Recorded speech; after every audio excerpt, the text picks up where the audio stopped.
Salut tout le monde, c'est PrimeFX et on se retrouve aujourd'hui pour un nouveau tuto PHP dans lequel je vais vous montrer comment créer un formulaire de contact pour votre site internet. Alors on va partir sur la même base que le précédent tuto PHP qui était donc sur simplement comment envoyer des mails, donc sans faire un formulaire de contact, mais juste pour vous montrer les bases, pour vous montrer les lignes de code de base à connaître lorsqu'on voulait envoyer un mail en PHP. Donc si vous n'avez pas encore vu ce tuto et si vous ne savez pas encore comment on envoie des mails en PHP simplement sans formulaire à la base, je vous recommande d'aller voir ce tutoriel vu que là ça va vraiment vous montrer comment tout marche simplement pour pouvoir envoyer un mail. Et si vous l'avez déjà regardé ou si vous savez déjà comment envoyer un mail, alors on peut passer au tuto. Donc on va reprendre le formulaire de la dernière fois qui servait simplement, si on cliquait sur ce bouton, à envoyer un mail à notre propre adresse.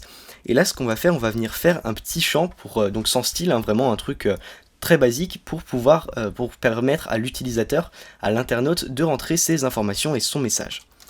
Donc la première entrée, ça va être une type texte, name, ça va être nom par exemple.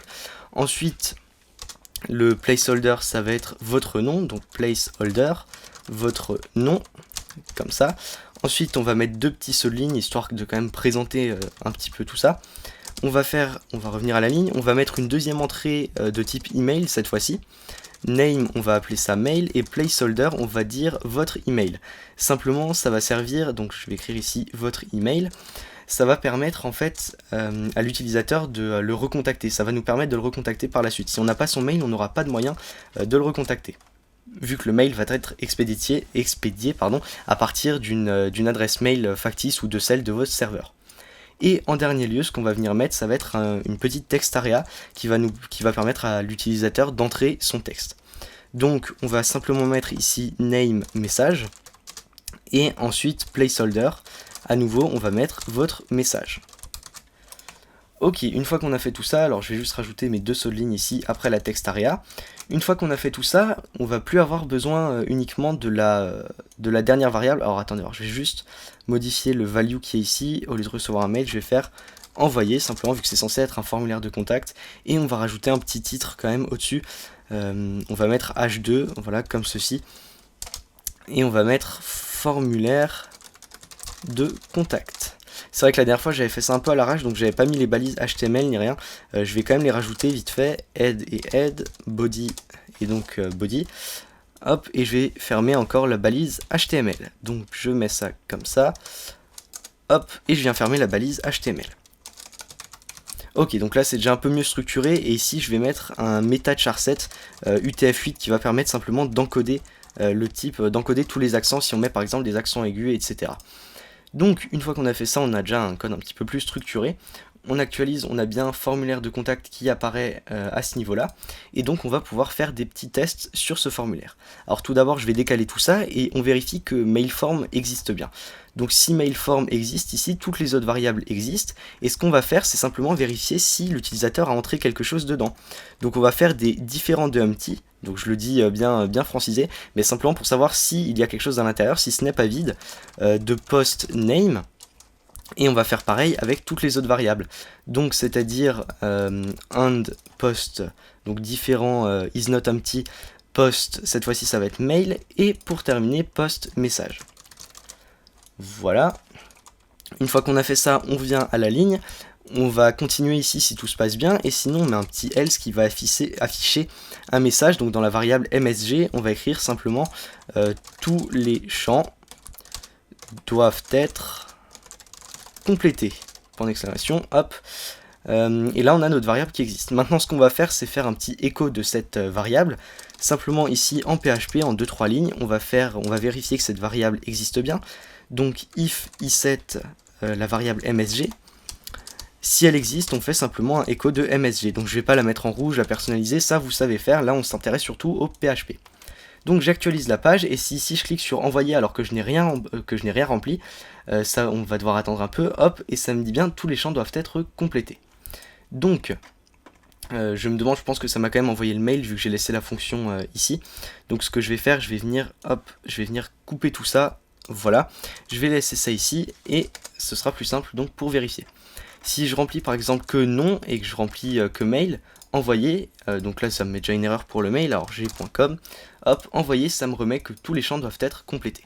ce qu'on va faire, histoire de ne pas perturber l'utilisateur, on pourrait faire également value égale ici, et mettre que si la variable existe, on lui affiche. Donc ici, je vais mettre simplement if iset post, post non. Dans ce cas-là, on va faire un echo de non. Donc echo la variable post non, comme ceci. Donc si la variable existe bien, ici je vais mettre par exemple salut, j'envoie, ça me met que tous les champs doivent être complétés, mais ça me conserve tout de même le nom. On va faire exactement la même chose pour le reste, donc je vais venir copier ce code, hop, que j'ai ici, et le coller d'une part ici déjà. Donc j'ai copié un bout de trop, voilà. Et cette fois-ci, ce ne sera pas la variable nom, mais la variable mail. Et pour terminer, on va le mettre ici également. Donc là, dans message, c'est un peu différent. Il faudra le mettre directement entre la text area, entre les deux balises text area. Et là, on va simplement faire if iset, donc à chaque fois le même fonctionnement, post message. Dans ce cas-là, on va faire un echo de la variable post message, tout simplement. Donc hop, post message, point virgule, et c'est bon. Du coup, si l'utilisateur, bon du coup là ça avance pas, enfin il y en a forcément une des trois qui sera pas remplie pour que ça affiche ce message, mais si par exemple je remplis ça comme ça, hop, ça va me mettre, tous les champs doivent être complétés, mais ça va me garder ces deux variables. Ici, si j'efface et que je mets coucou en message, je fais envoyer, ça va me garder les deux variables. Voilà, c'est juste histoire de faciliter un petit peu la visite de votre site à l'utilisateur, ou simplement l'envoi de formulaire. Ensuite, une fois qu'on a vérifié tout ça, on pourrait faire des petites variables, par exemple name, donc là c'est pas name mais c'est nom, je me suis trompé. Donc par exemple nom égale HTML spécial chars de post, mail égale HTML spécial chars de name, enfin de mail. Bref, il y a beaucoup de petits tests de vérification à faire comme ça, mais ça je vous laisserai les faire. Là pareil, on va rester sur le principe simple et on va se dire que l'utilisateur est gentil pour une fois, qu'il va pas essayer de hacker votre site web. Donc les tests de vérification, je vous les ai déjà montrés dans d'autres tutos, alors je vais pas trop me répéter, et on va tout de suite passer à l'envoi du mail. Donc si toutes les variables existent, eh bien on va simplement faire un mail. Donc ah oui, du coup j'ai coupé le code que j'avais avant, donc hop, je copie tout ça, je vais juste le reprendre. Donc je fais un petit CTRL Z là, enfin un gros CTRL Z, histoire d'avoir, voilà, c'est ce code qui m'intéresse. Ici on a toute la partie mail, donc je vais copier ça, ensuite je reviens de nouveau à tout ce qu'on avait fait, hop, voilà, on y est. Donc, c'est pas ça que je voulais ici. CTRL V, et là on a tout notre mail. Alors ce qu'il va falloir faire ici, maintenant on va modifier un petit peu ce qu'on avait écrit la dernière fois, parce que c'est plus la même chose qu'on veut récupérer. Donc l'adresse mail ici, donc le mail que vous allez mettre ici, ce sera premièrement un mail qui sera avec les informations de l'utilisateur. Donc c'est-à-dire on peut laisser les bannières autour que j'avais mis autour, voilà, ça on peut les laisser. Simplement ici, on va venir écrire par exemple, comme première bannière, on va venir mettre nom de l'utilisateur. Donc je vais mettre ça en souligné. Je vais mettre nom de l'expéditeur en échappant l'apostrophe, hein, sinon ça vous crée un espèce de bug. Ensuite, on va faire, on peut mettre 2 points, voilà, on peut rajouter 2 points. Et là, ce qu'on fait, on va venir mettre, on va venir couper ça et concaténer une variable. Donc la variable qu'on va concaténer ici, ce sera la variable post name, enfin post nom plutôt. Voilà, une fois que je l'ai mise ici, je vais faire un retour à la ligne et on va faire un petit peu la même chose mais avec le mail cette fois-ci. Donc on va faire, ici on va remplacer nom par mail et également dans la variable on va remplacer nom par mail. Et enfin le message, eh bien on peut sauter une ligne et l'afficher simplement. Donc je vais le mettre ici et je vais mettre message, 2 points, ou même pas message, je vais juste le laisser comme ça.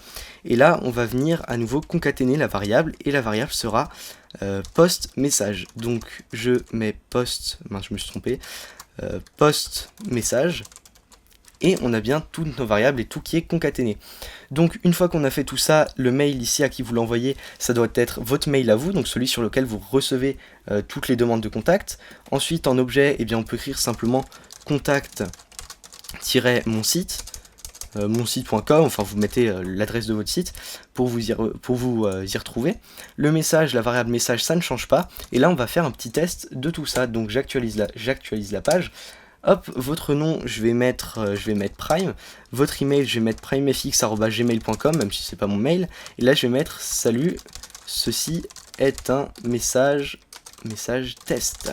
Point d'exclamation. Là, je vais retourner à la ligne pour montrer ce que ça fait. Hop, et là, je vais mettre retour à la ligne avec un petit smiley envoyé. Et donc là on attend un petit peu, c'est en train de charger, ça nous envoie le mail. Et là ce qu'on va faire, on va mettre ici, on va actualiser ça, et là on a bien contact-mon site. Alors on a nom de l'expéditeur, mail de l'expéditeur, salut ceci est un message test, retour à la ligne. Et là vous voyez que le retour à la ligne n'a pas été pris, donc il y a un petit truc à faire pour ça, c'est simplement dans les textes AREA ça ne le prend pas. Donc on va mettre un NL2BR, ça s'appelle, c'est une petite fonction qui va vous prendre en compte les retours à la ligne. Et si je mets ça et que je renvoie le mail, d'ailleurs on va encore ajouter un dernier petit truc, on va mettre MSG égale, on va mettre ici MSG égale votre message, voilà, simplement votre message a bien été envoyé, hop. Et là si j'actualise la page, déjà, hop, il faut que j'actualise, je re-remplis le formulaire, votre mail, salut@gmail.com, et votre message, coucou tout le monde, retour à la ligne, j'espère que ça va bien. Voilà, j'écris n'importe quoi, mais au moins vous comprenez le principe, on a bien le retour à la ligne envoyé, on attend à nouveau que ça charge, et une fois que c'est fait, votre message a bien été envoyé, ça nous l'affiche. Là on pourrait faire également une redirection vers une autre page du site, mais là il n'y a pas d'autre page, donc je vais juste mettre le petit message, histoire d'informer l'utilisateur, et qu'il ne soit pas dans le doute de savoir si son message a été envoyé ou pas, sous risque de vous faire spammer. Et donc ici on va dans les mails et on voit à nouveau nom de l'expéditeur Prime. Alors attendez, ça c'est le mail précédent que j'avais reçu, je vais réactualiser. Donc nom de l'expéditeur PrimeFX, mail de l'expéditeur salut@gmail.com. Et là coucou tout le monde, j'espère que ça va bien, et vous voyez bien qu'on a pris le retour à la ligne en compte. Donc c'est exactement ce qu'on voulait faire grâce à la petite fonction NL2BR. Voilà, c'était simplement une petite mise en pratique du code que je vous avais montré la dernière fois. Je peux vous remettre le code à télécharger si vous voulez, je vous l'avais mis sur Mega la dernière fois. Donc je vous remets le code avec le formulaire de contact. Sur ce, j'espère que ce tuto vous a plu et je vous dis à très bientôt pour de prochaines vidéos.